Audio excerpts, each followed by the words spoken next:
Inverter basically main दो part से बनता है। एक हो गया हमारा मेन इन्वर्टर पार्ट और दूसरा है बैटरी, और ये दोनों मिला के होता है इन्वर्टर। कोई कोई इसको होम इन्वर्टर भी कहते हैं, बट ऐसा क्यों कहना है? ऐसा तो नहीं, आप सिर्फ इसको घर पे ही यूज कर सकते हैं, आप चाहे तो इसको दुकान में भी यूज कर सकते हैं, कहीं पर भी इसको उठा के लेके चाहिए जहां पे आपको 230 वोल्ट का एसी आउटपुट का जरूरत है, आप वहां पे इसको लेके जाइए तो आपको बैकअप मिल जाएगा। तो ये हो गया हमारा मेन इन्वर्टर का दो पार्ट। बैटरी का काम सबको पता है, बैटरी आपको बैकअप देगा जब आपका पावर कट ऑफ हो जाएगा। बट इस वीडियो में बात करेंगे हम सिर्फ इन्वर्टर के बारे में, कि आपको इन्वर्टर कैसे चूज करना है, इसका जो रेटिंग है वो आपको कैसे कैलकुलेट करना है, उसके बारे में बात करेंगे। मुझे पता है आज के डेट में यूट्यूब में ऐसा ढेरों सारा वीडियो मिल जाएगा जहां पे इस पॉइंट के रिलेटेड बहुत सारा वीडियो ऑलरेडी अपलोडेड है। तो मैं इस वीडियो में वही घिसा पीटा बोरिंग टॉपिक में डिस्कस नहीं करूंगा, मैं कुछ यूनिक ही आपको बताने वाला हूं इस वीडियो में, तो वीडियो को आप एंड तक जरूर देखिए। तो कुछ इंटरेस्टिंग टॉपिक में सबसे पहले आपको बताना चाहता हूं, इसको इन्वर्टर क्यों कहा जाता है, इसका नाम इन्वर्टर क्यों पड़ा। तो ये क्या करता है, जो हमारा बैटरी है, बैटरी से जो डीसी मिलता है उस डीसी को एसी में कन्वर्ट करता है, और हमारा जो मेन सप्लाई घर में चाहिए वहां पे सप्लाई देता है। तो उस हिसाब से देखा जाए तो इसका नाम कन्वर्टर होना चाहिए था। इन्वर्टर क्यों हुआ? तो इसका रीजन ये है कि कन्वर्टर वो है जो एसी को डीसी में कन्वर्ट करता है। सबसे पहले काम एक्चुअली देखा जाए तो वही होता है। हमारा जो बैटरी है, ये बैटरी तो चार्ज होके आता है दुकान में, दुकान से हमारे घर में जब पहुंचता है तब भी ये चार्ज रहता है। बट ये बैटरी जब मैन्युफैक्चर हुआ था उस टाइम ये बैटरी चार्ज नहीं था, उसको चार्ज किया गया था। तो आप कुछ उस तरह से सोचिए कि जब इस बैटरी को मैन्युफैक्चर किया गया और उसके बाद अगर हम लोग इसको इन्वर्टर के साथ कनेक्ट कर देंगे तो ये काम करने वाला नहीं है, क्योंकि सबसे पहले इसको चार्ज करना पड़ेगा। उसके लिए सबसे पहले आपको इन्वर्टर में डालना पड़ेगा AC main power. AC main power से क्या करेगा, ट्रांसफार्मर के थ्रू ये उस 230 वोल्ट एसी को 12 वोल्ट एसी में कन्वर्ट करेगा, फिर 12 वोल्ट एसी को 12 वोल्ट डीसी में कन्वर्ट करके इस बैटरी को चार्ज किया जाएगा। तो सबसे पहले होता है चार्जिंग का प्रोसेस। सबसे पहले एसी को डीसी में कन्वर्ट करके इसको चार्ज किया जाता है। अभी जब ये चार्ज हो गया, उसके बाद जब आपका पावर का रिकमेंड है, मतलब जब पावर का कट ऑफ हो जाता है, तब इसको रिवर्स किया जाता है। ये जो प्रोसेस पहले हुआ था एसी को डीसी में कन्वर्ट करके इसको चार्ज करना, इसको ही इन्वर्स किया जाता है। मतलब जो डीसी है, डीसी को इन्वर्ट करके एसी में कन्वर्ट किया जाता है, आपको पावर सप्लाई दिया जाता है, और इसी वजह से इसका नाम पड़ा है इन्वर्टर, क्योंकि ये इन्वर्ट कर रहा है, जो प्रोसेस पहले हुआ था उसको रिवर्स कर रहा है। तो इसीलिए इसको कन्वर्टर नहीं इन्वर्टर कहा जाता है। बट देखा जाए तो इसके अंदर कन्वर्ट भी होता है, इन्वर्ट भी होता है। एसी को डीसी में भी कन्वर्ट किया जाता है इसको चार्ज देने के लिए, और पावर कट ऑफ के टाइम पे डीसी को एसी में कन्वर्ट किया जाता है ताकि आपको बैकअप मिले। तो ये था कुछ इंटरेस्टिंग चीज इन्वर्टर के बारे में। अब क्वेश्चन ये है कि आप आपके घर के लिए इन्वर्टर का जो रेटिंग है वो कैसे आप चूज करेंगे, कैसे सिलेक्ट करेंगे, कैसे कैलकुलेट करेंगे। उसके बारे में मैं आपको एकदम बेसिक भी नहीं और एकदम एडवांस भी नहीं, इसके बीच में एक मॉडरेट आपको आइडिया देने वाला हूं, एक कॉन्सेप्ट मैं आपको बताने वाला हूं, जिससे आप इजीली ये डिसाइड ले पाएंगे कि आपको कितना रेटिंग का इन्वर्टर चाहिए, कितना उसका कैपेसिटी होना चाहिए। तो सबसे पहले आपको आपके रूम के जाना है और रूम के अंदर ऐसे करके मुंडी घुमा के सब कुछ देखना है, और आपको यह सोचना है कि आपको एक्चुअली कौन सा चीज चाहिए, मतलब वर्किंग कंडीशन में चाहिए जब आपका पावर कट ऑफ हो जाएगा। मान लेते हैं आपके रूम पे 4 लाइट लगा हुआ है, बट जब पावर कट ऑफ हो जाता है तब आपको जरूरत नहीं है कि 4 लाइट ही आपको जलाना पड़ेगा। हो सकता है उस टाइम 2 लाइट से आपका काम बन जाए और एक फैन से आपका काम बन जाए। तो आपको सिर्फ वो 2 लाइट और जो फैन आप चलाने वाले हैं उसका जो लोड है, उसका जो वाटेज है, उसको कैलकुलेट करना है। आपको टोटल घर का 4 लाइट का कैलकुलेशन लेने का कोई जरूरत नहीं है, अगर आप उसको नहीं यूज करना चाहता है in case of power cut off. तो सबसे पहले आप ये काम कर लीजिए कि आपके घर में क्या क्या आपको चलाना है। तो जस्ट फॉर एग्जांपल मैं मान लेता हूं आपके घर में 4 एलईडी लाइट जलेगा, 2 सीलिंग फैन चलेगा, एक फ्रिज चलेगा और एक लैपटॉप या फिर एक डेस्कटॉप चलेगा। तो ये सब चीजों का जो टोटल वाटेज है उसको आप कैलकुलेट कर लीजिए। कैसे करेंगे? लाइट होगा तो लाइट के पीछे आपको इजीली दिख जाएगा कितना वाट का वो लाइट है। फैन के केस में भी इजीली दिख जाएगा कितना वाट का फैन है, या फिर आपको नहीं दिख रहा है या फिर नहीं पता है, आप थोड़ी फैन खोल के देखने जाएंगे, उस केस में आप थोड़ा अंदाजा लगा लीजिए कि कौन सा वाला फैन है, कहाँ से खरीदे थे, उसके रिलेटेड आप दुकान में जाके पूछ लीजिए या फिर ऑनलाइन सर्च कर लीजिए, आपको इजीली फैन का भी वाटेज पता लग जाएगा। फ्रिज का तो आपका होपफुली पता ही होगा, ऑनलाइन खरीदे हैं तो इजीली आपको पता लग जाएगा कि फ्रिज का वाटेज कितना है। ऑफलाइन भी खरीदे हैं तो उसका जो बिल है उस बिल में आपका फ्रिज का मॉडल नंबर मिल जाएगा, आप उसको जाकर ऑनलाइन सर्च करेंगे तो फ्रिज का ही मिल जाएगा। डेस्कटॉप या फिर लैपटॉप का है तो लैपटॉप का जो चार्जर है, चार्जर के पीछे उसका जो वाटेज है, रेटिंग है, वो आपको मिल जाएगा। डेस्कटॉप है तो उसका जो एसएमपीएस है, एसएमपीएस में आपका जो टोटल डेस्कटॉप में पावर कंजम्पशन होता है उसका रेटिंग आपको मिल जाएगा डेस्कटॉप के एसएमपीएस में। तो इस तरह से टोटल जितना वाटेज का आप कंजम्पशन करने वाले हैं उसका आप टोटल एक अमाउंट निकाल लीजिए। तो मान लेते हैं टोटल जो वाटेज निकल के आया वो है 600 वाट, मतलब 600 वाट का आपका रिक्वायरमेंट है जब आपका पावर कट ऑफ हो जाएगा। इन्वर्टर के केस में आपको वाटेज में रेटिंग नहीं मिलेगा, ज्यादातर आपको मिलेगा VA मतलब वोल्ट एम्पियर में मिलेगा। तो चाहे आपका इन्वर्टर का जो कैपेसिटी है वाटेज में हो, चाहे वो वोल्ट एम्पियर में हो, आपको घबराना नहीं है। वोल्ट एम्पियर और जो वाटेज है दोनों में रिलेशन है 0.8 का। वाटेज से आपको वोल्ट एम्पियर निकालना है तो जितना वाटेज है उसको 0.8 से डिवाइड कर दीजिए, आपको वोल्ट एम्पियर मिल जाएगा। या फिर वोल्ट एम्पियर में रेटिंग है तो वोल्ट एम्पियर को 0.8 से गुना कर दीजिए तो आपको वाटेज मिल जाएगा। सो होपफुली अभी आप वाटेज और वोल्ट एम्पियर को देख के नहीं घबराएंगे। तो मान लेते हैं जैसे मैंने पहले ही बताया आपके घर में टोटल जो पावर कंजम्पशन है वो 600 वाट का होने वाला है। अभी आप इसको वोल्ट एम्पियर में कन्वर्ट कर लीजिए। तो आपको क्या करना है, 600 वाट को सिंपली 0.8 से डिवाइड कर देना है और उसको करने से आपको जो रिजल्ट मिलेगा वो है 750 वोल्ट एम्पियर। तो इस केस में 600 वाट और 750 वोल्ट एम्पियर दोनों सेम चीज है, दोनों का कैपेसिटी सेम है। तो ये हो गया पहला चीज। अभी आप मत भागिए दुकान की तरफ, 750 वोल्ट एम्पियर के इन्वर्टर आपको नहीं लेना है। दूसरा चीज है उसका पहले जान लीजिए।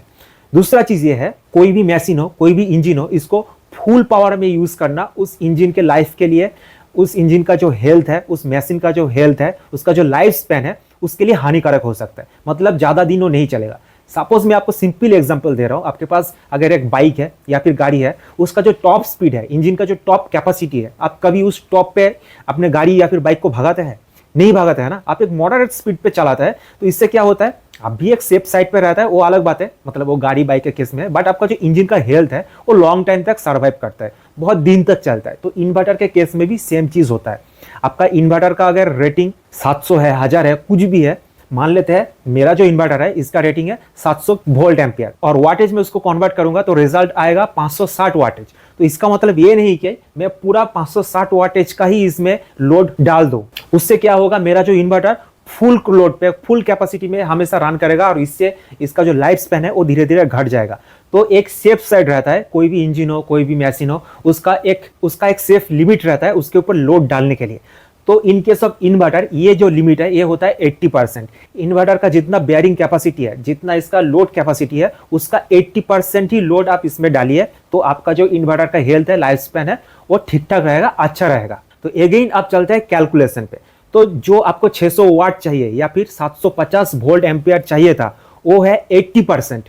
जो 750 वोल्ट एम्पियर है इसको अगर 80% पे रखना है तो एक्चुअल आपका जो इन्वर्टर है ये कितना होना चाहिए, बस सिंपल कैलकुलेशन फिर से करना है, 20% इसके साथ ऐड कर देना है। तो फिर से मैं अगर मेरा कैलकुलेटर खोल के इसका कैलकुलेशन करूंगा, इस हिसाब से आपके इन्वर्टर का एक्चुअल कैपेसिटी होना चाहिए 937.5 वोल्ट एम्पियर, मतलब मान लीजिए 940 वोल्ट एम्पियर का आपका इन्वर्टर का कैपेसिटी होना चाहिए। बट 940 वोल्ट एम्पियर का इन्वर्टर होता नहीं है तो आप कहां पे जाएंगे, सीधा 1000 वोल्ट एम्पियर मतलब 1 kVA, के का मतलब 1000 से गुना करना है। सो 1 kVA या फिर 1000 वोल्ट एम्पियर दोनों सेम चीज होता है। तो उस केस में क्या होगा, आपका इन्वर्टर के ऊपर जो लोड है वो 80% से भी थोड़ा नीचे और घट जाएगा, 76, 75 समथिंग ऐसा कुछ रेट में आ जाएगा। तो जितना लोड इन्वर्टर में पड़ने वाला था वो लोड और थोड़ा कम हो गया, मतलब वो आपके इन्वर्टर के लिए और अच्छा है। सो होपफुली इमेज अभी क्लियर हो गया होगा कि कैसे आपको लोड को कैलकुलेट करना है और उसके साथ कैसे 80%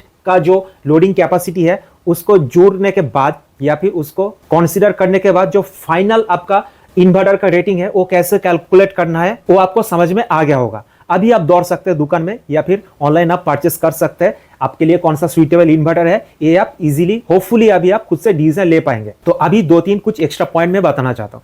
तो देखिए, जितना लोड आप कम देंगे इन्वर्टर पे उतना आपके इन्वर्टर की हेल्थ के लिए, लाइफ स्पैन के लिए अच्छा है। बट ऐसा भी नहीं है कि आप बहुत ज्यादा कम लोड देंगे तो आपका इन्वर्टर के लिए और भी अच्छा है। मान लेते हैं आपके इन्वर्टर में सिर्फ 20%, 30% ही लोड दे रहे हैं तो ये भी कोई एफिशिएंट नहीं है। इससे ऐसा नहीं कि आपका इन्वर्टर खराब हो जाएगा, वो अपना काम जैसा है वैसा ही करता रहेगा, बट इससे आपको कोई फायदा होने वाला नहीं है। जैसे अभी हम लोगों ने क्या कैलकुलेशन किया, आपके लिए एक 1 kVA का इन्वर्टर सही है, आप 2 kVA 3 kVA का लगा दिए सेम लोड के लिए, तो इससे आपको कुछ फायदा होने वाला नहीं है, ना ही आपके इन्वर्टर के लिए। आपको बस एक्स्ट्रा पैसा देना पड़ जाएगा उसके लिए। तो इतना भी भला नहीं सोचना है आपके इन्वर्टर के लिए। दूसरा चीज, कौन सा कंपनी का इन्वर्टर अच्छा है, कौन सा कंपनी का इन्वर्टर खराब है, इससे डिबेट करना मेरे हिसाब से आज के डेट में कोई फायदा में नहीं है। आज के डेट में लगभग हर एक कंपनी का इन्वर्टर ठीक ठाक ही आता है, कुछ में प्रॉब्लम निकल जाता है वो अलग बात है, बट मैक्सिमम केस में सब कुछ सही ही निकलता है। In case of inverter, battery का बात नहीं कर रहा हूं। और खराब भी अगर हो जाता है तो आपको वारंटी भी इसका मिल जाता है, डोर टू डोर सर्विस भी मिल जाता है कुछ कुछ कंपनी की तरफ से। तो आपके सिटी में जिस कंपनी का आप इन्वर्टर ले रहे हैं उस company door to door servicing available है कि नहीं, बस आप इसको पहले जान लीजिए। इससे ज्यादा कुछ माथापच्ची करने का जरूरत नहीं है। बट मैं लुमिनस का क्यों लिया हूं, अगर आपके मन में ये क्वेश्चन आ रहा है, तो लुमिनस में बहुत सारा वेराइटी है इन्वर्टर का। छोटे रेंज से लेके बड़ा रेंज तक बहुत सारा वेराइटी आपको मिल जाएगा। जो अदर जो कंपनी है उसमें उतनी ज्यादा वेराइटी मिलता नहीं है, मिल भी जाता है तो कुछ कुछ कंपनी ऐसा है कि उसका सर्विसिंग मैं जहां पे रहता हूं वहां तक नहीं है। लुमिनस का जो सर्विसिंग है मेरी एरिया पे अवेलेबल है, और मुझे जिस रेटिंग का जरूरत था उस रेटिंग का सिर्फ लुमिनस के साथ ही मुझे मिल रहा था। तो इसीलिए मैं लुमिनस का ये इन्वर्टर चूज किया हूं। आपको अगर कोई दूसरा इन्वर्टर पसंद है तो आप उसको भी ले सकते हैं। दुकानदार आपको जिस चीज के लिए कॉन्विंस करेगा कि नहीं नहीं लुमिनस मत लीजिए, आप एक्साइट का लीजिए या फिर आप लीफ गार्ड का लीजिए, वो अच्छा होता है, तो ये चीज आप समझ लीजिए कि वो सिर्फ अपने फायदे के लिए बोल रहा है। लुमिनस बेच के उसको जितना फायदा होने वाला है उससे ज्यादा फायदा उसके लीफ गार्ड में होगा, तभी वो बोलेगा आपको लीफ गार्ड लेने के लिए। बाकी वो जो भी फायदे की बात करेगा सभी बेकार है। आपको कॉन्विंस करने के लिए वो बोलेगा कि लीफ गार्ड का इन्वर्टर लेंगे तो इसमें ये मिलेगा वो मिलेगा, लुमिनस ये अच्छा है वो अच्छा है, वो सब बेकार ही है। इन्वर्टर का जो मेन काम होता है वो सब में सेम ही होता है। बाकी कुछ फैंसी चीजें लगा देता है, कहीं पे डिजिटल मीटर लगा देता है, कहीं पे रिमोट कंट्रोल लगा देता है। ये सब आपको अगर एक्स्ट्रा पैसा खर्चा करना है तो करिए, वो आपका मर्जी है। बट दुकान में अगर दुकानदार आपको कॉन्विंस कर रहा है दूसरा एक कंपनी का इन्वर्टर लेने के लिए, तो उसका मेन यही कारण है, उससे ज्यादा मुनाफा होने वाला है, बस यही रीजन है। और ये भी कोशिश करिए कि आप जब इन्वर्टर ले तो इन्वर्टर और बैटरी दोनों सेम ही कंपनी का, तो इससे क्योंकि क्या होता है जो सर्विसिंग पर्सन होता है ना, वो आके मतलब एक बहाना मिल जाता है उन लोगों को कि आपने लुमिनस का इन्वर्टर लिया और एक्साइट का बैटरी लिया ना, इसलिए ये प्रॉब्लम हो गया, एक्साइट का बैटरी अच्छा नहीं है, उसमें ये प्रॉब्लम है वो प्रॉब्लम है, ऐसा आपको आके ज्ञान देगा। सेम इसका उल्टा भी होगा, आपका शायद बैटरी खराब हो गया तो आप एक्साइट वालों को बुलाएंगे, एक्साइट बोलेगा अरे लुमिनस का इन्वर्टर है यार, ये तो कचरा है, इसके लिए कितना बैटरी खराब हो गया, ऐसे आपको ज्ञान मिलता रहेगा। और आप उन लोग के अगेंस्ट में कुछ बोल भी नहीं पाएंगे, वो जो बोल दिया तो बोल दिया। उसके वारंटी कार्ड में जो टर्म एंड कंडीशन लिखा है उसको अगर फॉलो नहीं करेंगे तो आपको वारंटी वॉइड हो जाएगा। तो कोशिश करिए जिस कंपनी का इन्वर्टर ले रहे हैं उसी कंपनी का आप बैटरी को लेने की कोशिश करिए, तो ये अच्छा होगा आपके लिए, मतलब सर्विसिंग के टाइम का आपको बेनिफिट मिलेगा और कुछ नहीं। और जाने से पहले एक एडवांस कॉन्सेप्ट, इसको आप नहीं भी जानेंगे तो भी चल जाएगा, कोई प्रॉब्लम नहीं है, बस जान जाएंगे तो आप दोस्त लोगों के पास जाकर थोड़ा ज्ञान भी पेल सकते हैं। तो वो सुनिए क्या है।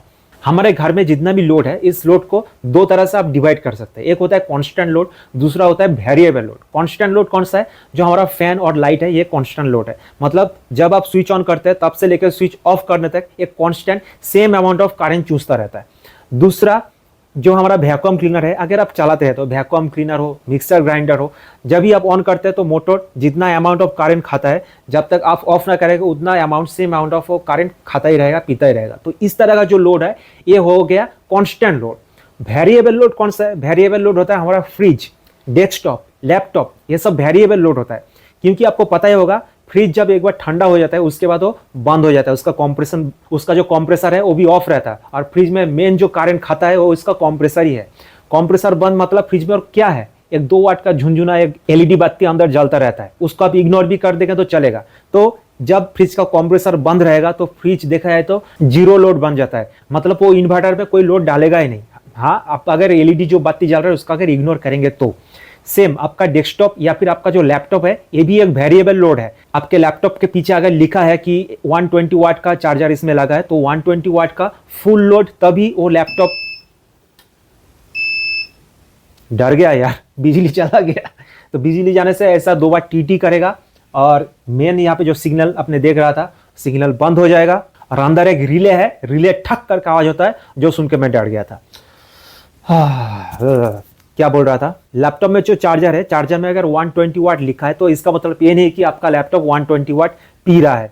आपके लैपटॉप में मूवी देख रहे हैं, ब्राउजिंग कर रहे हैं, सिंपल छोटा मोटा काम कर रहे हैं तो आपका लैपटॉप बहुत ही कम करंट, बहुत ही कम पावर कंज्यूम करेगा। आप अगर कुछ हाई लेवल का काम कर रहे हैं, सपोज वीडियो एडिटिंग कर रहे हैं, गेमिंग कर रहे हैं, उसी केस में आपका जो लैपटॉप है वो फुल पावर कंजम्पशन करेगा।